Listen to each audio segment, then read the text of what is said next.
It's the New York Auto Show, which is going on today in New York, and pretty cool event. Nick Miles is standing by. Not just a pretty cool event, an amazing event. Nick Miles standing by on the line right now. Good morning, Nick. Hey, good morning to you. First of all, can you just talk about what goes on at this auto show? Yeah, it's basically a bunch of car guys who walk around looking at all the latest products and going, ooh, I can't afford them. It's the last big auto show of the season. So the season starts in November with LA and goes all the way through the year with the North American International Auto Show in Detroit, with Chicago, and then New York rounds out the year. So all those models that all the manufacturers have been waiting to release that weren't quite ready for any of the other shows, this is the big hitter. This is the big hitter. Now, what is the general consensus when it comes to automakers? Because Trump, the president, will say he's creating jobs in the auto industry. He's moving the auto industry forward. The success that the auto industry is having is already something that he's kind of taking a little bit of responsibility for. Yeah, you know, that's a really good question. So is Trump responsible for this? A lot of times he is encouraging people to do the right thing and keep jobs in North America, but I'm not sure that it is reacting to Trump, and this is sort of long-term plans. These guys are planning to spend billions of dollars 10 years out. Right. So, you know, to change that momentum, it's like a cruise liner ship. If you steer it wrong into a port, you can't stop it. It takes a huge amount of power to stop these things. Let's talk about those cars on the small end. So you're talking about these little, small, urban cars.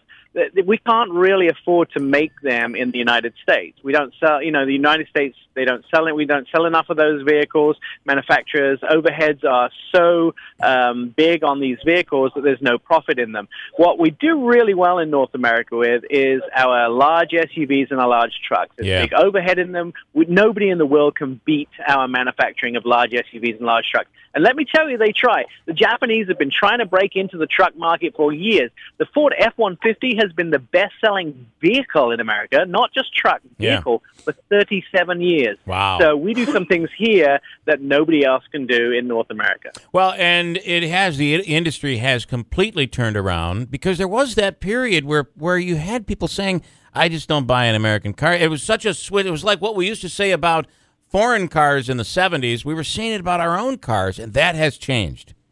Absolutely, wake-up call for a lot of us. But we're coming back. You know, North America's coming back with some outstanding vehicles. Lincoln just showing off their new Navigator here. It's an amazing piece of American luxury. Who could think that Lincoln could be going up against the German and Japanese brands in luxury? But this new Navigator is basically completely off the hook.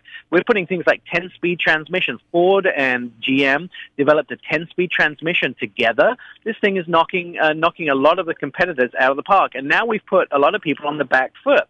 And the great thing about this is competition negates really good advancements in the industry. You know, the response is Genesis, which is the luxury brand of Hyundai. They're showing off a new GV80 concept here, which is kind of a small SUV, but they've upped the ante in this. They're saying, hey, we're going to do a lunch more. We're going to give you the option of having a fuel cell, a hydrogen vehicle. You know, they're making loads and loads of new things in these vehicles to really put us on the back foot. Yeah. And a lot of these foreign vehicles are now made in the United States, or at least parts of them are made in the United States.